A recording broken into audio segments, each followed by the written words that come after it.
रखे हैं। पूर्व प्रधानमंत्री अटल बिहारी वाजपेयी का जन्म शताब्दी समारोह, हालांकि उनका जन्मदिन है 25 दिसंबर को, लेकिन शताब्दी समारोह जो है वो मनाया जा रहा है। अलग अलग जगहों पर आयोजन हुए हैं। उपराष्ट्रपति सीपी राधाकृष्णन पहुंचे हुए हैं। मध्य प्रदेश के राज्यपाल मंगू भाई पटेल भी इस कार्यक्रम में मौजूद है। धीरू भाई अंबानी ऑडिटोरियम डेली कॉलेज में इस समारोह का आयोजन किया गया। आपको बता दें कि मोहन यादव आज कई कार्यक्रमों में व्यस्त रहने वाले, उनमें से ये कार्यक्रम है जो फिलहाल चल रहा है। इससे पहले उपराष्ट्रपति जब पहुंचे थे, उनका स्वागत करते हुए नजर आए थे मोहन यादव। आपको बता दें, इससे पहले उन्होंने इंदौर में अपनी बात भी रखी थी और स्वागत कार्यक्रम के दौरान भी उन्होंने शताब्दी वर्ष का जिक्र किया था।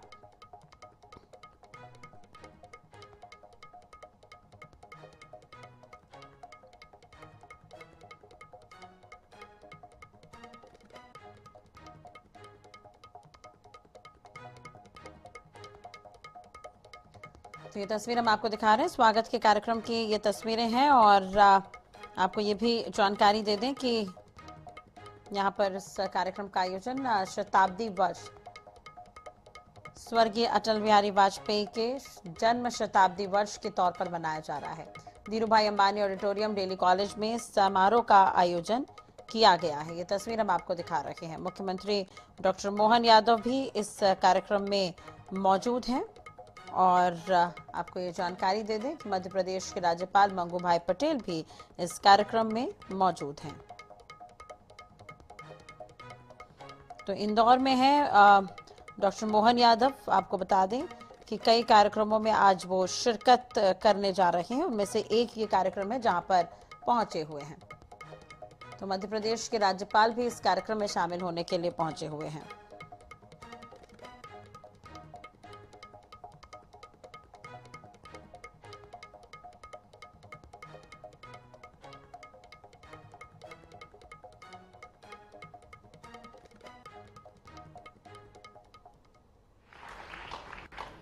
भारत रत्न स्वर्गीय अटल बिहारी वाजपेयी जी के जन्म शताब्दी वर्ष पर आयोजित आज के इस बहुत गरिमापूर्ण कार्यक्रम में मध्य प्रदेश की धरती पर पहली बार पधारे।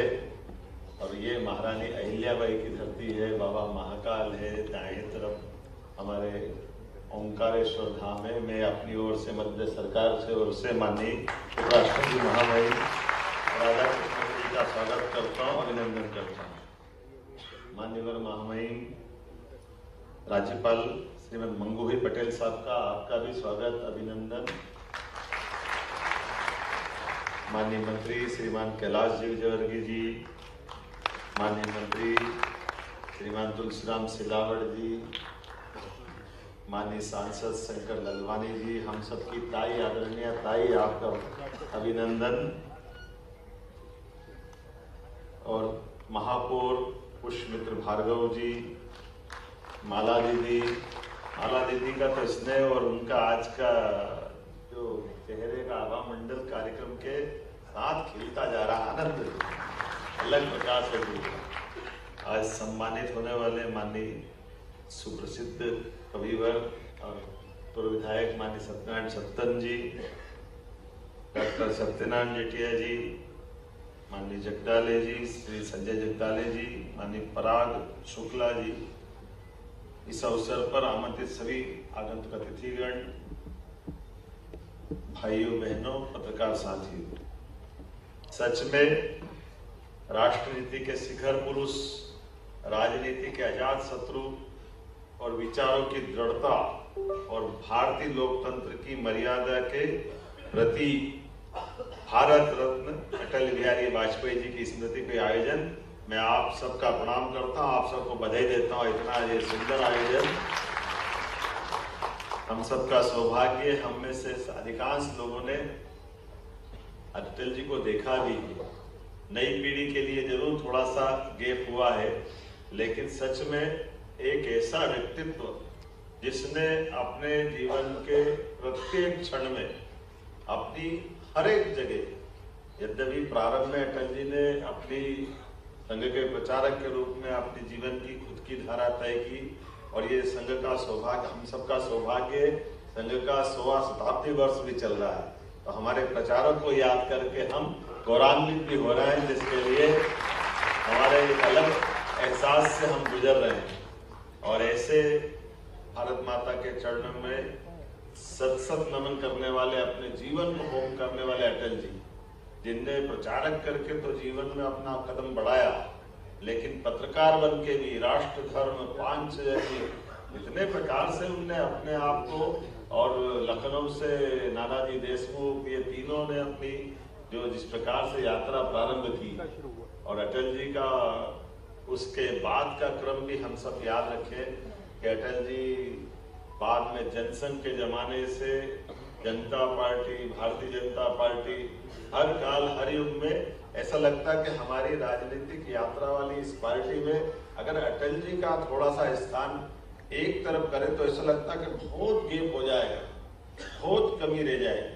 और समान रूप से भारतीय लोकतंत्र के लिए एक ऐसा लोकसभा में बोलने वाला व्यक्तित्व जिसकी दहाड़ से हर प्रधानमंत्री अपने आप में अपने कर्तव्य के प्रति सचेत होता था और मन से तारीफ करता था कि हाँ, हमें गर्व है हमारी इस पार्लियामेंट में अटल बिहारी वाजपेयी जी का एक ऐसा व्यक्तित्व है जिसके आधार पर दुनिया का सबसे बड़ा लोकतंत्र गौरवान्वित होता है। हमें भी आनंद आता है। अटल जी का नेता प्रतिपक्ष के रूप में लगभग 50 साल तक अपोजिशन में बोलते रहना, ये आज के युग में भी कई लोगों को परामर्श होगा, और खास करके अब बड़ा अटपटा लगेगा, अटल जी को याद करते हैं, लेकिन क्या करें, नेता प्रतिपक्ष की भूमिका का कितना पवित्र पद उन्होंने धारण किया था कि जब जब आवश्यकता पड़ी इस देश को, चाहे बांग्लादेश का युद्ध हो या बाद के किसी और कालक्रम की बात हो, जब भी वो विदेश में गए, भारत माता को सदैव गौरवान्वित किया, लोकतंत्र को सदैव उन्होंने आनंद के साथ पूरे देश को आनंद के हिलों में डुबाने का काम किया। और ये बाकी के लिए भी सीख है कि जैसे अटल जी के लिए अभी वो पुरानी बात छोड़ दें, लेकिन छोड़े कैसे। पहली बार संयुक्त राष्ट्र संघ में हिंदी का गुलदस्ता, हिंदी को गौरवान्वित करने का मौका अगर किसी ने दिया है तो अटल बिहारी वाजपेयी जी ने दिया है। अटल जी के जीवन का कितना अलग अलग प्रकार का पक्ष, कहीं सोच ही नहीं सकता कि संयुक्त राष्ट्र संघ में हिंदी में कोई बोलेगा, लेकिन अटल जी ने न केवल हिंदी में बोले बल्कि बांग्लादेश के युद्ध में देश की सीमाओं पर लड़ने वाली सेनाओं के मनोबल को बढ़ाने के लिए और देश की प्रधानमंत्री को गौरवान्वित करते हुए साक्षात मां दुर्गा जगदम्बा के समान शक्ति की आराधना करने वाले उस भाव को जगाते हुए हमारी सेना और पूरे देश का मनोबल बढ़ाया।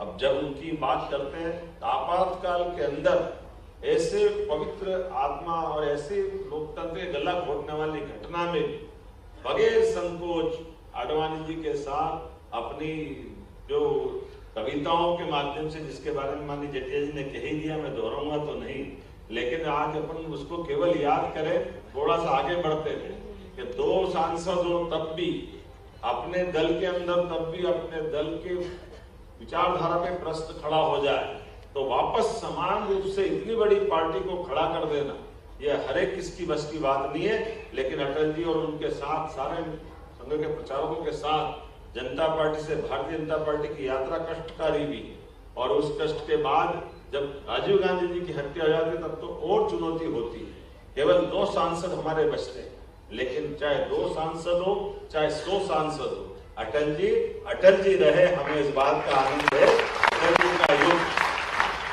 और बदलते दौर में इतने दलों के साथ, 24 दलों के साथ सरकार बना ले, वो सरकार चलाए, और सरकार चलाने में भी क्या पवित्रता है। एक वोट से भी अगर सरकार के बहुमत के मसले में फैसला हो जाए तो ऐसा लगे जैसे कुछ हुआ ही नहीं। मुझे मालूम है कई सारे विरोध के और पक्ष के नेताओं ने भी कहा, जिसमें चंद्रशेखर भी एक थे, कि कहीं ये एहसास तो करा देते कि ये ऐसा हो रहा तो हम मदद कर देते। लेकिन अटल जी के शब्दों में एहसास होगा कि अगर इस पाप के तरीके से बनाई गई सरकार को तो टीपीए से भी पकड़ना पसंद नहीं करेंगे। इतना पवित्रता का मन का भाव कि सरकार जाए तो चली जाए। सरकार के मामले में जो अपना उनका तरीका है, और 24 दलों के अभी कभी कल्पना करते हैं कि ममता जी को तो आज भी कंट्रोल करना मुश्किल है, अटल जी ने सरकार कैसे चली होगी तो आज तो बंगाल का जो धमाल चलता रहता ममता का, वाकई कमाल है। क्या ममता, क्या जयललिता, पता नहीं अटल जी कैसे इनको पूरा पाड़ते होंगे, कमाल ही कर देते हैं, कैसे काम करता हो। और मायावती, हाँ, एक से बढ़ के एक, क्या मायावती, क्या जयललिता, क्या ममता, सब जगदम्बा जगदम्बा, आनंदी आनंद, ऐसे काम चलता होगा। लेकिन अटल जी आनंद के साथ आराम से धीरे धीरे, और उनकी दुनिया भी कैसी थी, सरकार चले तो कैसी चले, हम तो सब आनंद के साथ, इतने दलों की सरकार चलाए तो कलेजा चाहिए।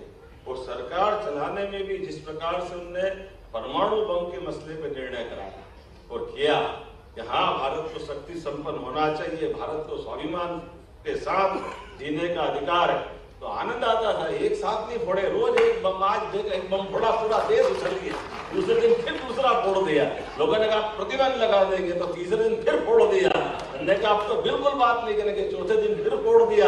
ये अटल जी कर सकते थे।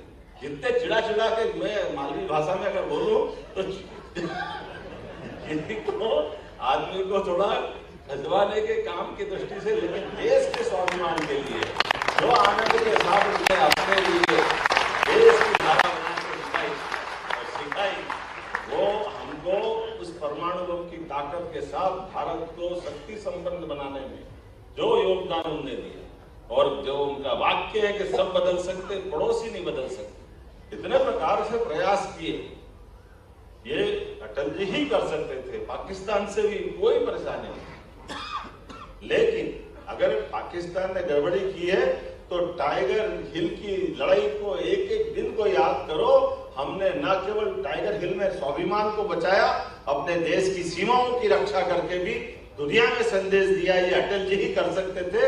हम सबका सौभाग्य जिस प्रकार से पाकिस्तान ने हमारी सीमाओं के अंदर आकर के, लेकिन एक नहीं बहुत सारी बात बोल सकते हैं। आज बोलने का नहीं है समय, केवल सुनने का है। और आज अटल जी का जब जन्म शताब्दी वर्ष मना रहे हैं तो उस आनंद में भी हम डूबे।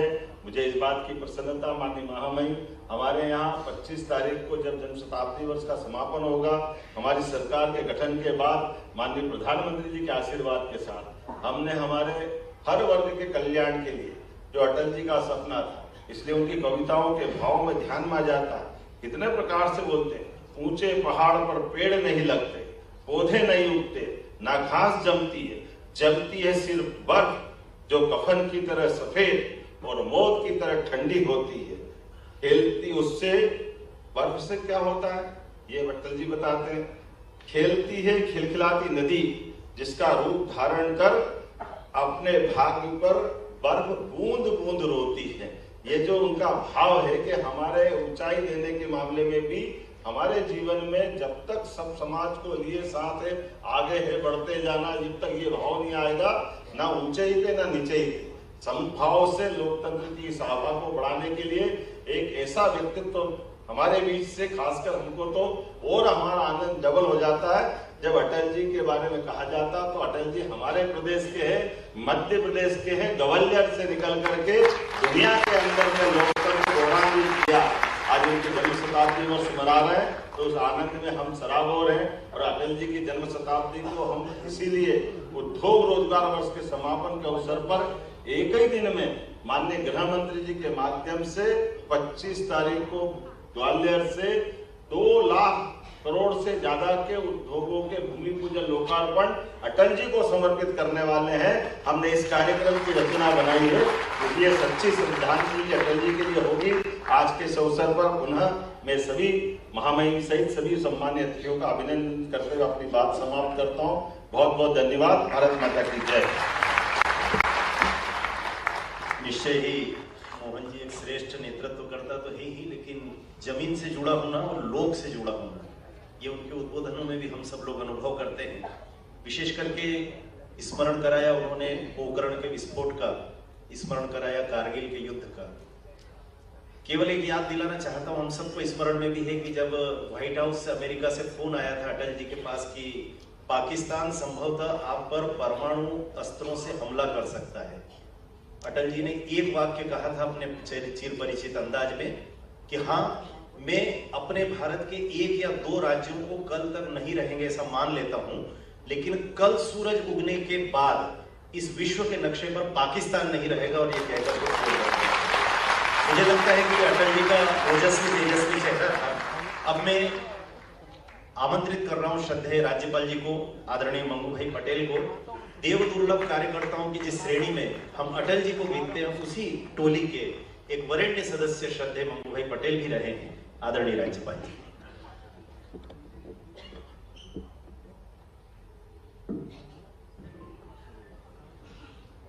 सभी को नमस्कार।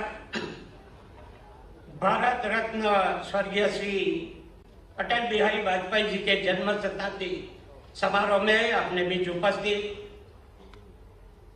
भारत के माननीय उपराष्ट्रपति महोदय श्री सीपी राधाकृष्णन जी, माननीय मुख्यमंत्री डॉक्टर मोहन यादव जी, मंत्री नगर विकास श्री कैलाश विजय वर्गीस जी, मंत्री श्री तुलसी सिलावत जी, पूर्व अध्यक्ष लोकसभा श्रीमती सुमित्रा महाजन जी, सांसद इंदौर श्री शंकर लालवाड़ी जी, महापौर नगर निगम इंदौर से पुष्य मित्र जी, अटल फाउंडेशन के सुश्री माला वाजपेयी जी, मान्य जतिया जी, विधायकगण, उपस्थित महानुभाव, भाइयों और बहनों, प्यारे बच्चों, मीडिया के मित्रों, अटल फाउंडेशन द्वारा आयोजित भारत रत्न स्वर्गस्थ अटल बिहारी वाजपेयी जी की जन्म शताब्दी समारोह में देश के उपराष्ट्रपति महोदय के समक्ष विचार अभिव्यक्ति का अवसर मेरे लिए गर्व और हर्ष का विषय है। अटल जी की जन्म शताब्दी समारोह केवल उनके पुण्य स्मरण का प्रसंग नहीं, बल्कि उनके विराट व्यक्तित्व और नेतृत्व से प्रेरणा प्राप्त करने वाला पावन क्षण है।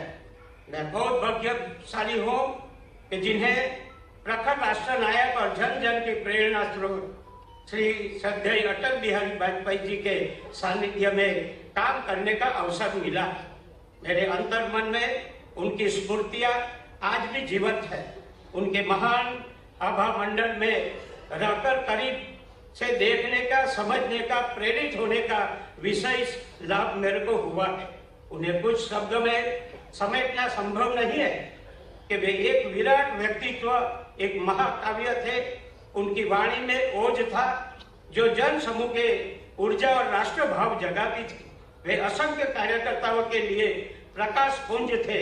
उनके जीवन मूल्य ऐसे ग्रंथ की भांति जिसका प्रत्येक पुष्ट नैतिकता, उत्कृष्टता और राष्ट्र धर्म की राह दिखाता है। अटल जी केवल राजनेता नहीं थे, बल्कि वे कवि, चिंतक, अद्भुत नेतृत्व गुणों से संपन्न, विनम्र, संवेदनशील, स्वाभिमानी राष्ट्रभक्त थे। प्रधानमंत्री जी के रूप में उन्होंने भारतीय लोकतांत्रिक इतिहास में गठबंधन राजनीति में समानता, संवाद और समय वक्त अनेक आदर्श प्रस्तुत किए हैं। अपने को उपराष्ट्रपति को भी यहाँ सीखना है। मैं ज्यादा बोलने की नहीं सोचता, मगर दो प्रसंग मैंने एक सामान्य कार्यकर्ता के रूप में 1975 25 जून को जब इमरजेंसी उसी दिन रात को जब हुई थी, तभी मैं सामान्य कार्यकर्ता के रूप में अहमदाबाद में जयप्रकाश चौक के वहां जनसभा थी। उसमें जयप्रकाश जी, स्वर्गीय अटल जी, बलराज माधव जी, भाई महावीर जी उपस्थित थे।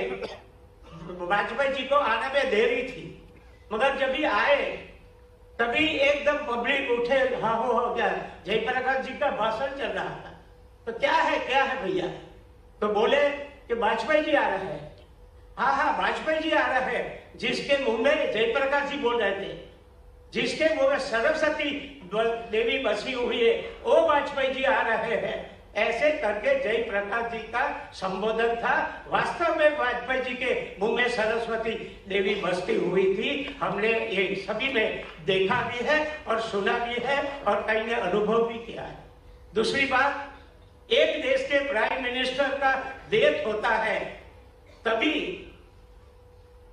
एक प्राइम मिनिस्टर उनके श्मशान यात्रा में 5 किलोमीटर पैदल चलते जाना, मैं समझता हूं इतिहास में कभी ऐसा नहीं हुआ है अभी तक। आगे क्या हुआ भगवान जाने, मगर एक प्राइम मिनिस्टर के मन में अपने नेता के लिए क्या वहां सद्भाव था कि उसकी स्मशान यात्रा में 5 किलोमीटर चले। मैं समझता हूं ऐसे महापुरुष हमारे जीवन में कई उनके प्रेरणा देने का बहुत दृष्टांत है।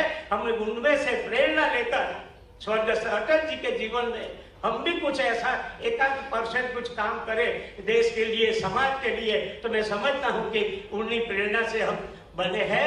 मैं ज्यादा नहीं बोलना चाहता हूँ। उपराष्ट्रपति के सानिध्य में जो हमारे वहाँ कोई कार्यक्रम में पधारे उसका मैं स्वागत करते हुए अटल फाउंडेशन का बहुत बहुत आभार मानते हुए मैं मेरी बात पूरी करता हूँ।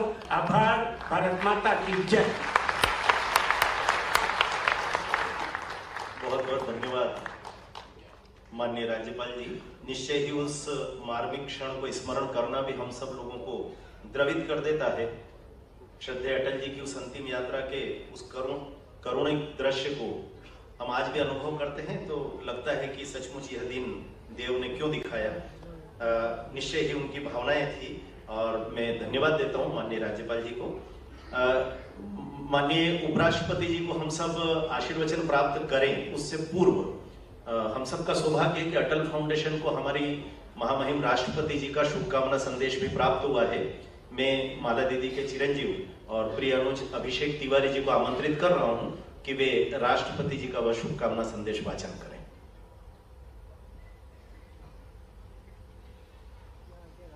सभी को प्रणाम।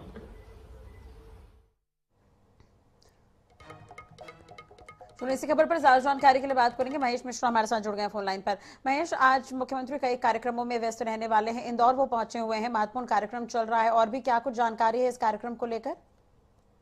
देखिए, 25 दिसंबर को भारत के पूर्व प्रधानमंत्री अटल बिहारी वाजपेयी का जन्म दिवस है और उन्हीं के जन्मदिन को लेकर एक ये बड़ा आयोजन इंदौर में किया गया है। अटल फाउंडेशन इंदौर की जो है उसके द्वारा ये आयोजन किया जा रहा है इंदौर के डेली कॉलेज में। इसी कार्यक्रम में उपराष्ट्रपति पहुंचे हुए हैं, इंदौर मध्य प्रदेश के राज्यपाल मंगू भाई पटेल पहुंचे हुए, डॉक्टर मोहन यादव मध्य प्रदेश के मुख्यमंत्री वो भी पहुंचे हुए हैं।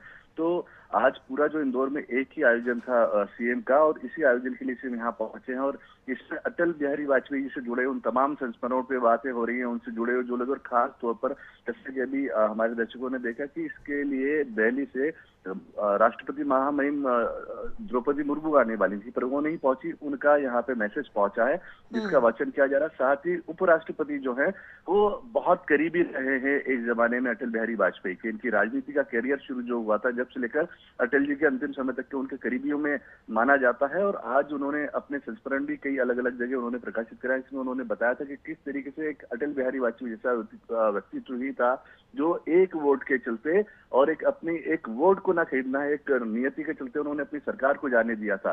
तो उन सारी चीजों को लेकर अटल बिहारी वाजपेयी का व्यक्तित्व कैसा था, वो किस तरीके से कार्यकर्ताओं से संस्था से मिलते थे, इन सारी चीजों के आसपास ही ये कार्यक्रम हो रहा है जिसमें मुख्यमंत्री मोहन यादव खुद सम्मिलित होने पहुंचे। वो मोहन यादव, डॉक्टर मोहन यादव जो हैं वो भी अपने कुछ देर बाद जो उनका उद्बोधन होगा संभवतः वो भी अटल बिहारी वाजपेयी जी से जुड़े हुए उनके संस्मरण को सुनाएंगे, लोगों के सामने अपनी बातें रखेंगे जी।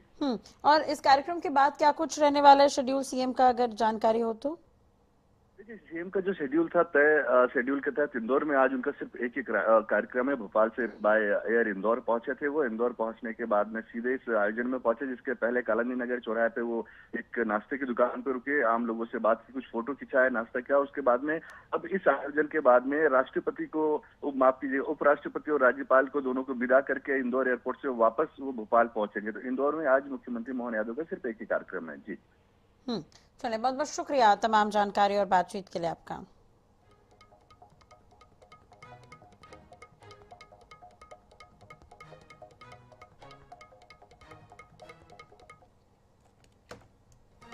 चलिए, आगे भी तस्वीरें आपको दिखाएंगे लेकिन फिलहाल इस बुलेटिन में इतना ही। खबरों के लिए बने रहिए हमारे साथ। नमस्कार।